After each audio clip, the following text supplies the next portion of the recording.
اعوذ باللہ من الشیطان اللعین الرجیم بسم اللہ الرحمن الرحیم۔ کتاب گلشن احباب در سیر و سلوک اولی الالباب کے مضامین آپ کی خدمت میں بیان کر رہے تھے۔ بیان ہوا سیر و سلوک کے خواہش مند افراد جو اللہ کی طرف سفر کرنا چاہتے ہیں، عرفان الہی حاصل کرنا چاہتے ہیں، سیر و سلوک میں بلند مقامات حاصل کرنا چاہتے ہیں، ایسے افراد کے لیے تحریر کی گئی اس کتاب میں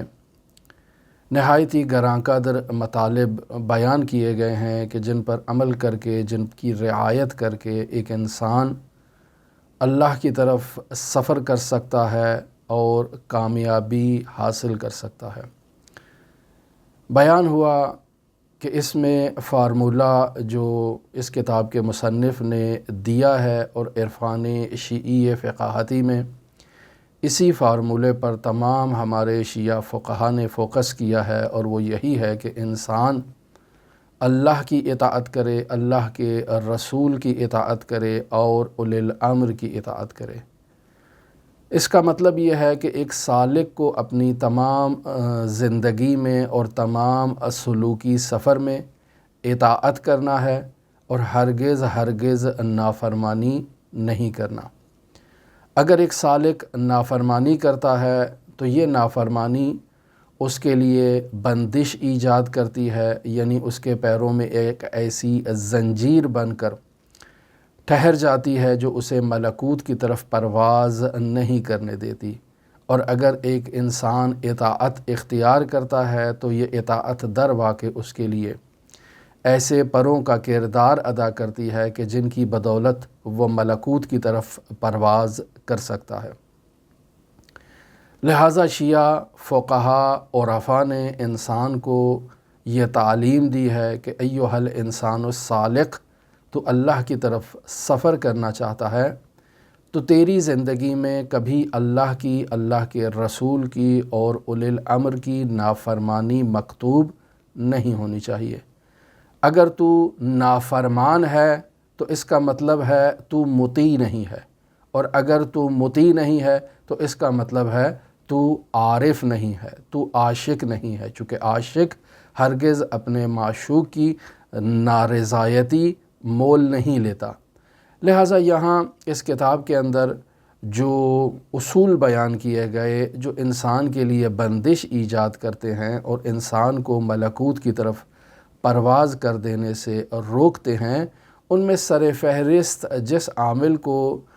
کتاب کے مصنف نے بیان کیا وہ عاق الوالدین ہے۔ یعنی اگر ایک انسان اپنے والدین کی نافرمانی کو مول لیتا ہے تو والدین در واقع وہ ہستیاں ہیں جنہیں خداوند متعال نے اپنے بعد بہت بڑا مقام عطا کیا ہے، اور ارشاد فرمایا ہے لا تقل لہما اف، کہ تمہیں انہیں اف تک کہنے کا حق حاصل نہیں ہے، ان کی فرمان برداری کرو، ان کی رضامندی حاصل کرو۔ لہٰذا بیان ہوا کہ فقہاء کرام فقہی مسائل میں اس نقطے کو بیان کرتے ہیں کہ اگر والدین مستحبات کی ادائیگی پر رضامند نہ ہوں تو اولاد کو چاہیے کہ وہ مستحبات کو ترک کر دے، چونکہ اگر ان مستحبات کی ادائیگی سے والدین کو تکلیف پہنچ رہی ہو تو در واقع یہ مستحبات انسان کو ملکوت کی طرف پرواز کرنے سے روک دیں گے اور انسان کے پیروں کی زنجیر بن جائیں گے۔ لہٰذا والدین کی رضامندی ضروری ہے۔ انسان اگر اپنے والدین کو ناراض کر دیتا ہے تو وہ ہرگز کامیابی سے اللہ تبارک و تعالیٰ کی جانب کامیاب سفر نہیں کر سکتا۔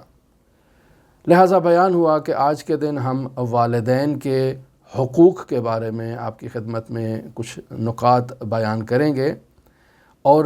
چونکہ آغاز ہی میں جو فارمولہ دے دیا گیا کہ والدین کی نافرمانی، والدین کی نارضایتی ایک انسان مسافر اللہ کے پیروں کی زنجیر بن جاتی ہے اور اسے ملکوت کی طرف پرواز کرنے سے روک دیتی ہے،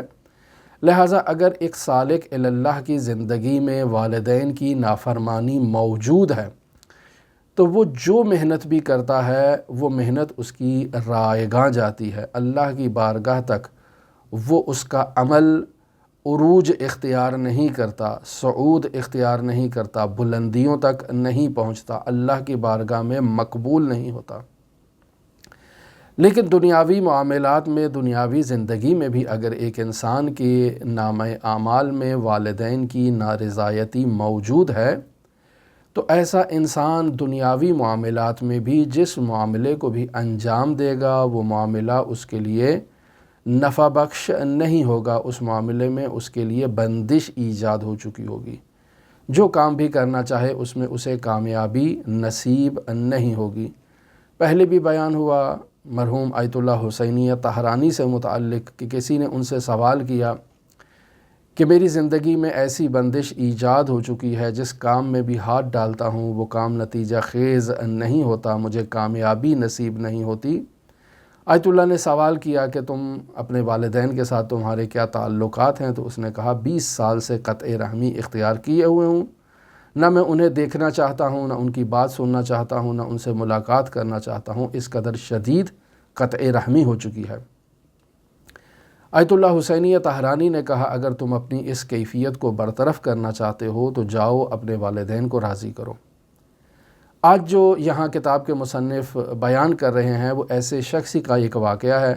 جو آیت اللہ حسینیہ طہرانی کی خدمت میں تو آتا ہے لیکن اس کے والدین انتقال کر چکے ہیں۔ آ کر کہتا ہے کہ میں جس کام میں بھی ہاتھ ڈالتا ہوں مجھے کامیابی نصیب نہیں ہوتی، گویا میرے لیے کامیابی کے تمام دروازے بند کر دیے گئے ہیں۔ پوچھا تمہارے والدین تم سے راضی ہیں؟ کہا نہیں، وہ مجھ سے راضی نہیں ہیں، یعنی ان کا عرصہ دراز سے انتقال ہو چکا ہے اور انتقال کے وقت وہ مجھ سے ناراض اس دنیا سے رخصت ہوئے تھے تو وہ مجھ سے راضی نہیں ہیں۔ تو آیت اللہ طہرانی نے کہا کہ ان کی رضامندی تمہاری کامیابی کی چابی ہے۔ اگر تم چاہتے ہو اس دنیا میں کامیاب ہو، جو بھی دنیاوی معاملات کرنا چاہتے ہو ان میں تمہیں کامیابی نصیب ہو تو جاؤ اپنے والدین کو راضی کرو۔ خوب کیسے راضی کیا جائے؟ وہ تو اس دنیا سے رخصت ہو چکے ہیں۔ کہا جس قدر بھی ان کے لیے خیرات کر سکتے ہو خیرات کرو، صدقات دے سکتے ہو صدقات دو، مقدس مقامات کی زیارت کے لیے جاتے ہو تو جاؤ اپنے والدین کی نیابت میں زیارت کرو، ان کی نیابت میں نماز پڑھو، ان کی نیابت میں دوسرے ایسے نیک اعمال کرو، انشاءاللہ ان کاموں کی بدولت وہ تم سے راضی ہو جائیں گے۔ لہٰذا یہاں دو حالتیں قابل تصور ہیں دونوں واقعات کو مد نظر رکھتے ہوئے۔ ایک حالت یہاں پر یہ ہے کہ انسان والدین کی زندگی میں ان کا نافرمان تھا، انہیں تکلیف پہنچاتا تھا، انہیں اذیت پہنچاتا تھا، ان کی باتوں کا خیال نہیں رکھتا تھا، ان کا نافرمان تھا، اور اس نافرمانی کے نتیجے میں یہ انسان والدین کا عاق ہو گیا، والدین کا اس دنیا سے انتقال ہو گیا، وہ دار فنا سے دار بقا کی طرف رخصت ہو گئے۔ اب انسان نے والدین کے رخصت ہونے کے بعد ان کے لیے صدقات و خیرات انجام دی، ان کے لیے نیک اعمال کو انجام دیا، صدقہ جاریہ ان کے لیے قرار دیا۔ اس انسان نافرمان کے ایسے اعمال کی بدولت وہ والدین جو اس دنیا سے رخصت ہو چکے تھے اب وہ اس انسان سے راضی ہو چکے ہیں۔ لہٰذا پہلے اگر یہ والدین کی زندگی میں ان کا نافرمان تھا تو اب ان کے انتقال کے بعد اب یہ ان کا مطیع اور فرمان بردار ہو چکا ہے۔ یہ ایک حالت ہے۔ دوسری حالت یہ ہے کہ والدین اس دنیا میں موجود ہیں، انسان ان کا نہایتی فرمان بردار مطیع بیٹا ہے یا بیٹی ہے، والدین کا اس دنیا سے انتقال ہو چکا ہے لیکن اب اس فرمان بردار بیٹے نے والدین کے انتقال کے بعد انہیں بھلا دیا ہے، اب یہ انہیں یاد نہیں کرتا، ان کے لیے عمل صالح انجام نہیں دیتا۔ تو کیا اب وہ مر گئے؟ اب وہ اس دنیا سے رخصت جو ہو چکے ہیں تو کیا ان کی توقعات اپنی اولاد سے ختم ہو چکی ہیں؟ تو ہرگز نہیں، اولاد سے ان کی توقعات ابھی بھی وابستہ ہیں۔ لہٰذا یہ ان کی زندگی میں ان کا فرمان بردار تھا، ان کا مطیع تھا، لیکن ان کے انتقال کے بعد انہیں بھلا چکا ہے، ان کے لیے فاتحہ خوانی نہیں کرتا ہے، ان کے لیے خیرات انجام نہیں دیتا ہے، ان کے بابت لاپرواہی کا مظاہرہ کرتا ہے، تو اب یہ والدین جو اس دنیا سے رخصت ہو چکے ہیں،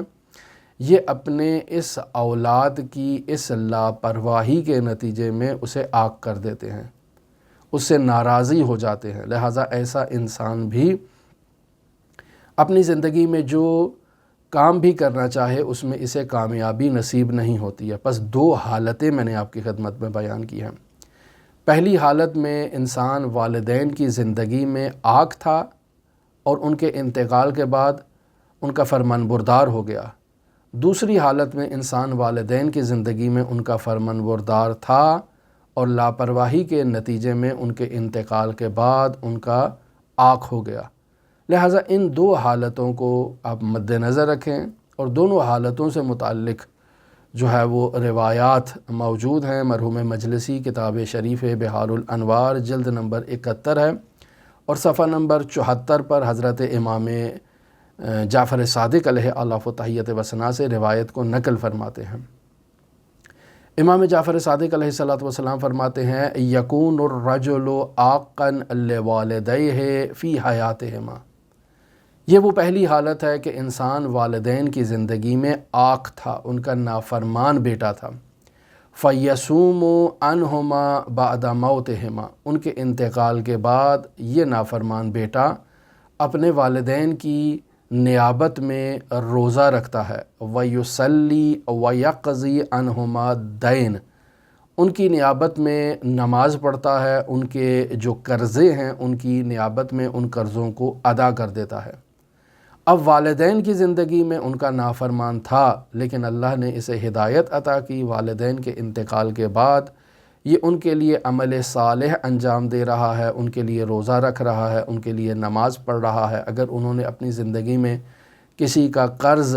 ادا کرنا تھا تو یہ ان کا قرض ادا کر رہا ہے۔ قرض ایک دفعہ مادی ہے، انسان نے کسی سے مال لیا تھا واپس نہیں کیا، یہ ان کے انتقال کے بعد ان کا وہ قرض ادا کر رہا ہے۔ ایک دفعہ قرض عمل کی صورت میں ہے کہ والدین نے اپنی زندگی میں کسی کو تکلیف پہنچائی تھی، یہ بیٹا والدین کے انتقال کے بعد اس شخص سے والدین کے لیے حلالیت طلب کرتا ہے، رضایت طلب کرتا ہے، تاکہ ان کی عالم برزخ میں مشکلات کم ہو سکیں۔ لہٰذا اس کا یہ عمل والدین کو راضی کرتا ہے۔ لہٰذا فلا یزال ذالک، تو پہلے چونکہ یہ نافرمان تھا تو اب اس کے یہ اعمال خیر کے نتیجے میں فلا یزال کذالک، یہ اس طرح سے نافرمان اب باقی نہیں رہے گا، حتیٰ یکتب بارا بہما، یہاں تک کہ اسے بار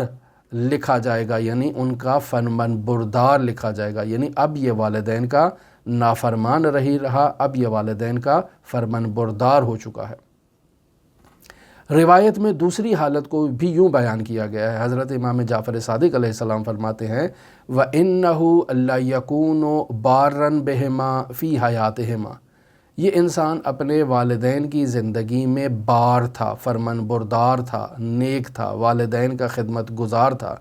فَإِذَا مَاتَ لَا يَقْضِي دَيْنُهُمَا، جب والدین کا انتقال ہو گیا